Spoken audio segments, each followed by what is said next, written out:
They say there's no such thing as clean coal, and then I watch the coal industry say, oh no, there is clean coal. It seems to me that is an argument of public relations firms, and it isn't a policy argument.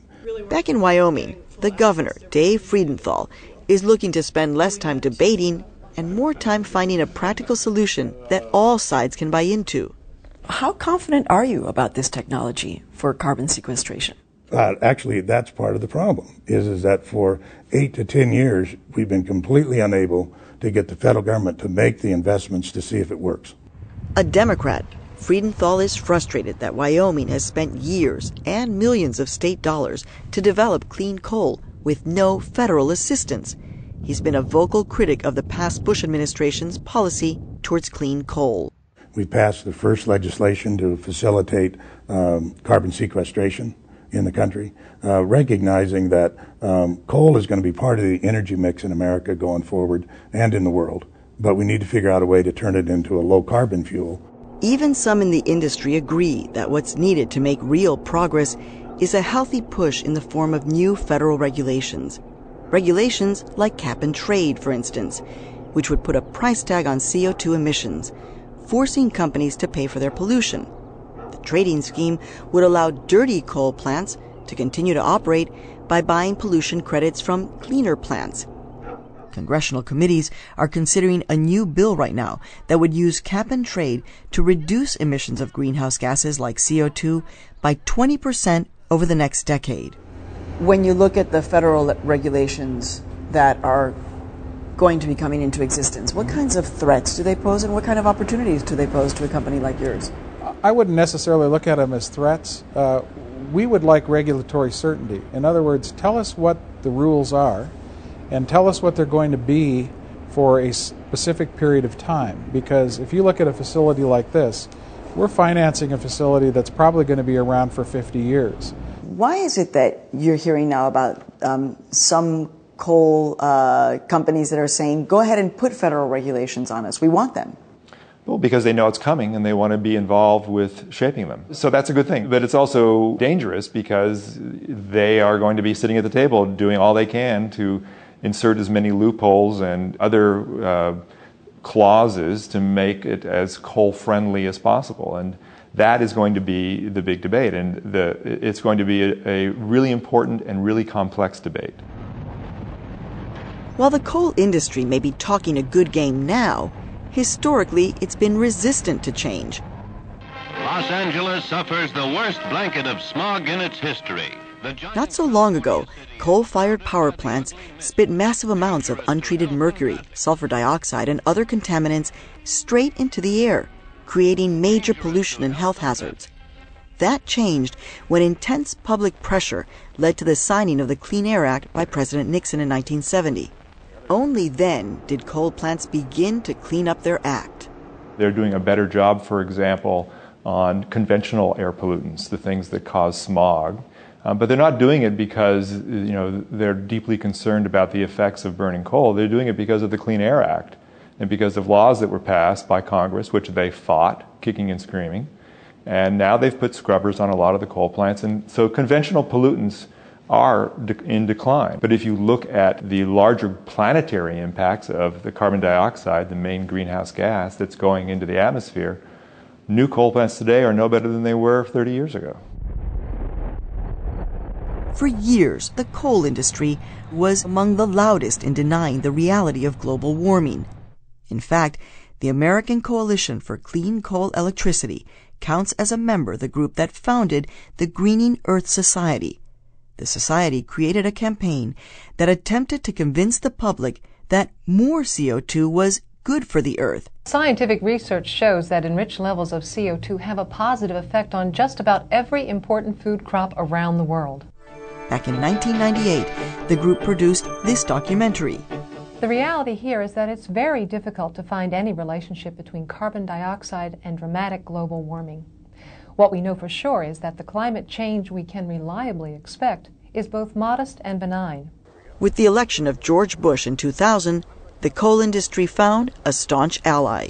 No one can say with any certainty what constitutes a dangerous level of warming. And remember Joe Lucas, the spokesman for the rebranded clean coal industry? he still won't concede that CO2 contributes to global warming. Can you just answer that yes or no if you believe that burning coal causes global warming? I don't know. I'm not a scientist. While the debate rages, mining for coal in Wyoming continues to be big business. Some coal trains are over a mile long. Every day, about 81 trains leave the state, each carrying an average of 13,000 tons of coal to power plants across the nation. This has meant more jobs, but a lot of pain for people like Wyoming rancher L.J. Turner. They've cut our pastures down, and they've shut off access. We've lost about 3/4 of our summer pasture has been eaten up by coal mines. And virtually everything on your left is now owned by the coal companies. L.J. used to run his cattle on open ranges he leased from the government, but increasingly these public lands are being turned over to the coal industry.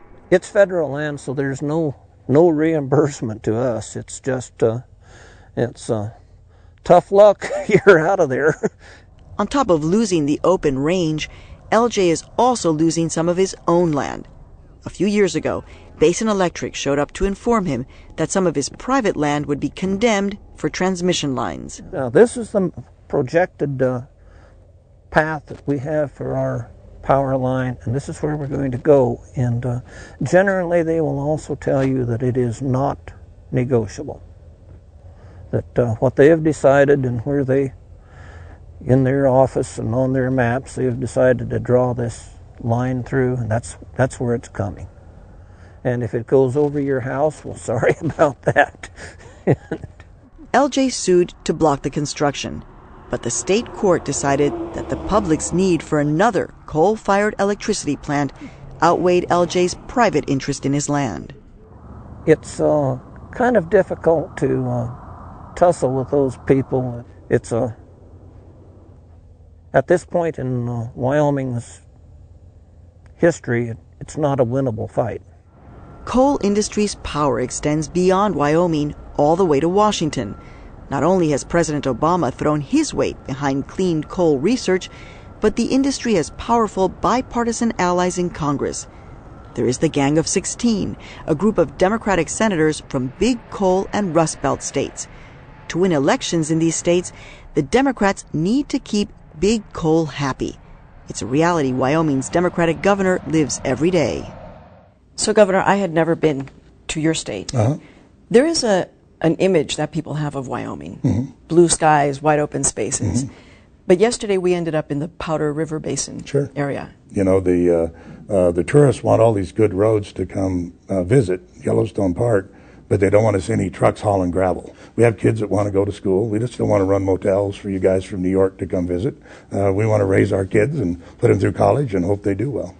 The governor says it's the energy industry that will continue to be his state's biggest generator of jobs. How much of a future does this state have based on coal? Quite a bit, but I think that you have to expand that. What this state has is a future as an energy producer. Along with coal reserves, Wyoming is also rich in natural gas. It's blessed with lots of sunshine and lots of wind. Governor Friedenthal has been spearheading the development of giant wind farms, but exporting wind power to faraway urban centers requires construction of massive new power lines. We've got all of those energy resources, particularly on the wind power side. What we need are transmission lines. Nationwide, scaling up wind and solar will require huge investments in the power grid. They currently supply less than 2% of America's power. The renewables cost more money. Clean coal with zero emissions costs more money. Nuclear power costs more money. These things all cost more money. We're going to need really aggressive pursuit of energy efficiency. We're going to need dramatic conservation efforts. But we're going to need all of these technologies. It's not either or. It's all of them in a huge scale up. Whether it's clean coal, wind, or solar, creating a greener energy future will require billions in crucial infrastructure investments and likely raise the cost of electricity. Many worry that decisions about how to invest will be swayed by hardball lobbying. I think it's going to be a real test of democracy. I mean, I think that's what is really at stake here. How well can our leaders, from Barack Obama on down, navigate this and do what is in the public interest rather than in the interest of the industry? Because the question is not how do we keep coal going. The question is how do we solve our problem with global warming? How do we build a new clean energy infrastructure in America?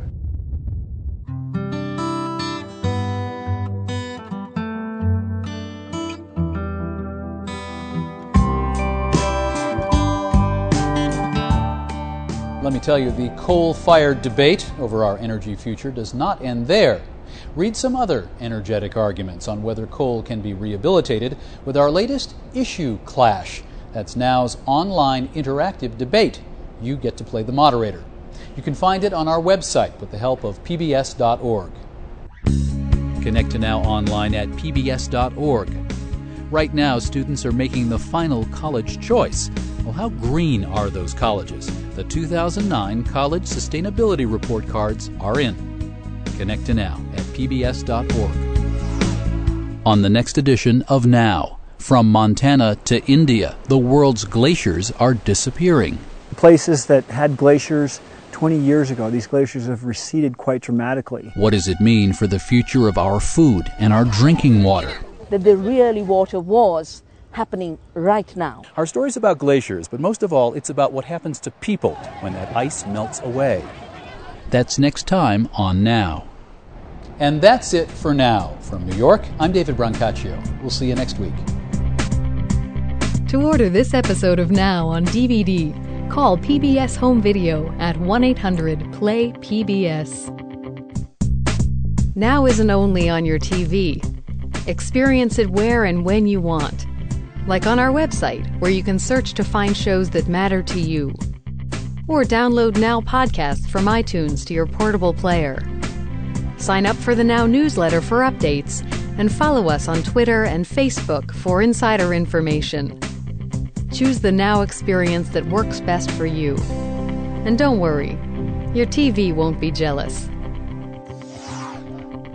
Funding for Now is provided by the Orfila Family Foundation, the Park Foundation, the Marguerite Casey Foundation, the Nathan Cummings Foundation, the CS Fund, the Desjardins Blackman Fund, and by the following. And by the Rockefeller Foundation, supporting Blueprint America, and by contributions to your PBS stations from viewers like you. Thank you.